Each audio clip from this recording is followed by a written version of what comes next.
Super healthy ಕಾರ್ನರ್ನ ಇವತ್ತಿನ special recipe ಮೆಂತ್ಯ ಗಂಜಿ. ಇದು ಬಾಣಂತಿಯರಿಗೆ, ಹಾಲುಣಿಸುವ ತಾಯಂದಿರಿಗೆ ಹಾಲಿನ ಪ್ರಮಾಣವನ್ನು ಹೆಚ್ಚಿಸಲು ತುಂಬಾ ಸಹಕಾರಿ, ಹಾಗೆ ಮುಟ್ಟಿನ ಸಮಯದಲ್ಲಿ ಹೆಣ್ಣು ಮಕ್ಕಳಿಗೆ ಸಹಕಾರಿ, ಹಾಗೆ ಡೈಜೆಷನಿಗೂ ಇದು ತುಂಬಾ ಒಳ್ಳೆಯದು.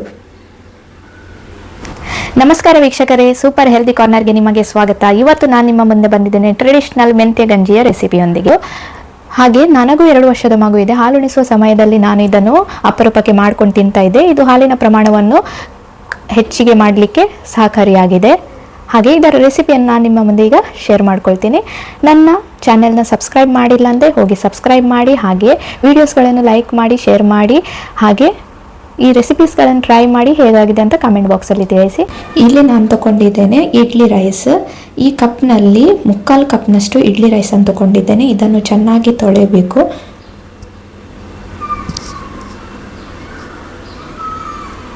ಇಲ್ಲಿ ನಾನು 5 ಟೀ ಸ್ಪೂನ್ನಷ್ಟು ಮೆಂತ್ಯ ಉಗುರು ಬೆಚ್ಚಗಿನ ನೀರಿನಲ್ಲಿ 5 ಗಂಟೆಗಳ ಕಾಲ ನೆನೆಸಿದ್ದೇನೆ. ಅದನ್ನು ಈ ರೈಸ್ಗೆ ಸೇರಿಸಿ 5 ಗ್ಲಾಸ್ನಷ್ಟು ನೀರನ್ನು ಹಾಕಿ 4 ವಿಸಿಲ್ ತೆಗಿತೇನೆ.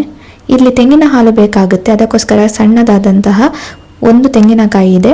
ಇದನ್ನು ಚೆನ್ನಾಗಿ ತುರಿದು ಇದರದ್ದು ಹಾಲನ್ನು ತೆಗಿತೇನೆ. ದಪ್ಪ ಹಾಲನ್ನು ಸಪ್ರೇಟ್ ಇಡ್ತೇನೆ. ಹಾಗೆ ನಂತರ ಈ ತೆಂಗಿನ ತುರಿ ಏನಿದೆ ಇದರದ್ದು ತೊಳೆದದ್ದು ಇನ್ನೊಮ್ಮೆ ತೆಳ್ಳಗಿನ ಹಾಲಿರುತ್ತೆ, ಅದನ್ನು ಸಪ್ರೇಟಾಗಿ ಇಟ್ಟಬೇಡಿ, ಬೇಕಾದಲ್ಲಿ ನಿಮಗೆ ಬಳಸ್ಬೋದು. ಇದು ತೆಳ್ಳಗಿನ ಹಾಲು. ಇವಾಗ ಕುಕ್ಕರ್ನಲ್ಲಿ ನಾನು 4 ವಿಸಿಲ್ ತೆಗೆದಿದ್ದೇನೆ. ನೀವು ನೋಡ್ಕೊಳ್ಳಿ, ಅದು ಬೇಯಲಿಲ್ಲ ಅಂತ ಹೇಳಿ ಆದರೆ ನಿಮಗೆ ಹೆಚ್ಚಿಗೆ ವಿಸಿಲ್ ತೆಗಿಬಹುದು. ಇದು ಸಣ್ಣ ಕುಕ್ಕರ್, ಅದಕ್ಕೋಸ್ಕರ ನಾನು 4 ವಿಸಿಲನ್ನು ತೆಗೆದಿದ್ದೇನೆ.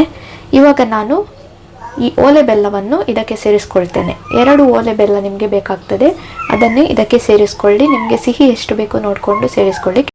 ಇಲ್ಲಿ ಇವಾಗ ಇದು ರೆಡಿಯಾಗಿದೆ. ಇದಕ್ಕೆ ನಾನು ನೀರನ್ನು ಸೇರಿಸ್ಕೊಳ್ತೇನೆ. ಕುಕ್ಕರಲ್ಲಿ ಮಾಡಿರೋದ್ರಿಂದ ಅದು ಡ್ರೈ ಆಯಿತು ನೀರು, ಅದಕ್ಕೋಸ್ಕರ ನೀರು ಸೇರಿಸ್ಕೊಂಡೆ.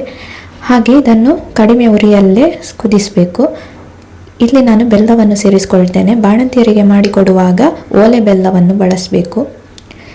ಇನ್ನು ನಮಗೆ ರೆಗ್ಯುಲರ್ ಆಗಿ ಹೀಗೆ ತಿನ್ನಬೇಕಂತ ಹೇಳಿ ಆದರೆ ಓಲೆ ಬೆಲ್ಲನೇ ಬಳಸಬೇಕಂತಿಲ್ಲ, ಬೇರೆ ಬೆಲ್ಲನೂ ಆಗುತ್ತೆ. ತಳೆ ಹಿಡಿಯಲಿಕ್ಕೆ ಬಿಡಬೇಡಿ, ಅದನ್ನು ಚೆನ್ನಾಗಿ ಮಿಕ್ಸ್ ಮಾಡ್ತಾ ಇರಬೇಕು.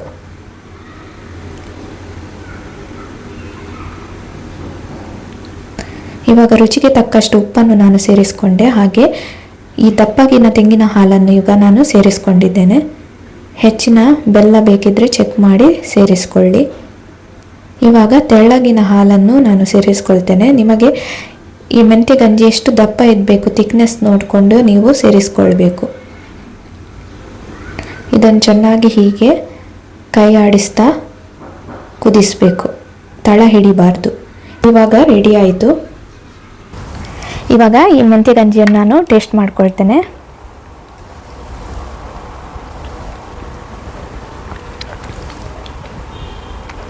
ತುಂಬಾ ಚೆನ್ನಾಗಿ ಬಂದಿದೆ. ಈ ಮೆಂತ್ಯ ಗಂಜಿಯನ್ನು ನೀವು ಟ್ರೈ ಮಾಡಿ, ಹಾಗೆ ಹೇಗಾಗಿದೆ ಅಂತ ನನಗೆ ಕಮೆಂಟ್ ಬಾಕ್ಸಲ್ಲಿ ತಿಳಿಸಿ. ಹೀಗೆ ಹೊಸ ರೆಸಿಪಿಗಳೊಂದಿಗೆ ನಾನು ನಿಮ್ಮ ಮುಂದೆ ಬರ್ತೇನೆ. ಅಲ್ಲಿಯವರೆಗೂ ಟೇಕ್ ಕೇರ್, ಬಾಯ್.